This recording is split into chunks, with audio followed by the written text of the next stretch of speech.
میلاد لوگ کہتے ہیں کہ نہیں کرنا چاہیے، صحیح ہے یا غلط؟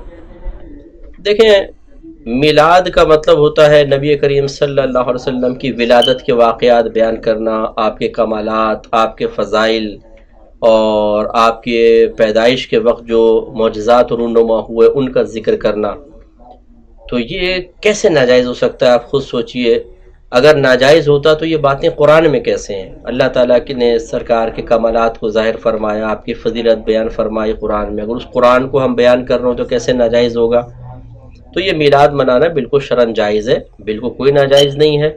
جو یہ کہے، اب ایک اصول آپ یاد رکھیں ہمارے ہاں، اور جو آپ کے ینگ بچے ہیں ان کو بھی آپ یہ سمجھائیں کہ بعض لوگ کہتے ہیں کہ بھئی میلاد جائز ہے، آپ کہتے ہیں جائز، وہ کہتے ہیں ثبوت لاؤ۔ تو کسی چیز کو جائز قرار دینے کے لیے ثبوت نہیں چاہیے ہوتا، ناجائز ثابت کرنے کے لیے ثبوت درکار ہے۔ آپ ان سے پوچھیں نا کہ جائز ہے ناجائز، وہ کہیں ناجائز، تو آپ کہیں آپ ثبوت لاؤ۔ پورے قرآن کے اندر ایک آیت ایسی لا دیں اور لاکھوں حدیثوں کے ذخیروں میں سے ایک حدیث ایسی لا دیں جس میں اللہ تعالیٰ اس کے رسول نے منع کیا ہو کہ میلاد نہ مناؤ، اگر لا کے دکھا دیں ہم نہیں منائیں گے۔ اور جب اللہ تعالیٰ رسول منع نہیں کر رہے تو آپ کیسے منع کر سکتے ہیں؟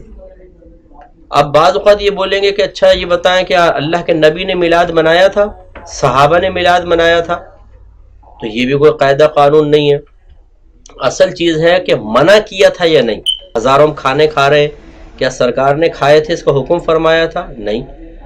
تو ہزارہا چیزیں ایسی ہو گئی ہیں، اور میں مثالیں اور بھی دے دیتا ہوں۔ یہ مسجد پر گنبد و مینار ہمارے سرکار کے دور میں نہیں تھے، نہ صحابہ کرام کے دور میں، یہ بعد میں بننا شروع ہوئے تھے۔ اسی طرح پکی مسجدیں بعد میں بنی ہیں، اس زمانے میں تو کچی تھی۔ قرآن پاک پہ زبر زیر پیش آیات کے نشانات پہلے نہیں تھے، بعد میں ہوئے۔ 6 کلمے اس طرح ایمان مفصل، ایمان مجمل پہلے نہیں تھی، بعد میں ہوئے۔ اسی طرح جو دارالعلوم قائم ہوئے، ان کے سلیبس مختلف کتابیں پڑھانا بعد میں۔ ایسی بخاری، مسلم، ترمذی، نسائی، ابو داؤد، ابن ماجہ جو حدیث کے مجموعے ہیں، یہ بعد میں جمع ہوئے، پہلے تو نہ سرکار نے حکم دیا نہ سرکار کے زمانے میں تھے۔ یہ سب تو ہو جائیں جائز، اور میلاد منانا اس لیے ناجائز ہو جائے کہ جس سرکار نے نہیں منائی، یہ غلط بات ہے۔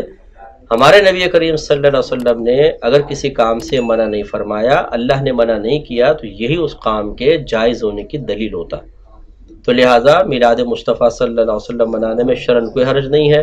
ہاں، اگر کوئی اپنے پاس سے جہالت میں اس میں غلط چیز شامل کرے تو ہم اس کو غلط چیز کو غلط ضرور کہیں گے، لیکن میلاد مصطفیٰ صلی اللہ علیہ وسلم میں کوئی چیز ایسی غلط نہیں ہے جس کو منع کیا جائے، لہٰذا جو یہ کہتا ہے وہ غلط ہے۔ اچھا، بعض لوگ آپ سے کہیں گے اچھا بخاری میں دکھا دو، ہم مان جائیں گے۔ تو آپ ان سے مطالبہ کریں کہ اگر آپ یہ کہتے ہیں کہ بخاری میں میلاد منانے کو دکھائیں تو آپ مانیں گے، اس کا مطلب یہ ہوا کہ آپ کے نزدیک بخاری میں کچھ ہوگا تو صحیح، ورنہ غلط۔ تو اب ہم آپ سے یہ سوال کرتے ہیں کہ آپ بخاری میں دکھا دیں کہ امام بخاری نے فرمایا ہو کہ میری بخاری میں کچھ ملے تو مان لینا ورنہ نہیں ماننا، یہ چیز پوری بخاری میں دکھا دیں۔ تو آپ کا ضابطہ یہ ہے کہ بخاری میں ہوگا تو مانیں گے ورنہ نہیں، تو جو آپ مطالبہ کر رہے ہیں یہ بخاری میں ہے ہی نہیں، تو اس کا مطلب آپ کا مطالبہ بھی غلط ہوا۔ تو خلاصہ کلام یہ ہے کہ اس طرح خرافات بیان کرنے والے بہت سارے ہوں گے، ان کی پرواہ نہ کریں۔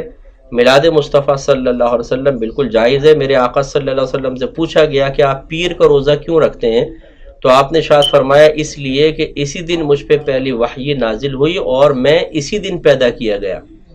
تو میرے آقا تو خود اپنی پیدائش کے وقت میں میلاد منا رہے ہیں۔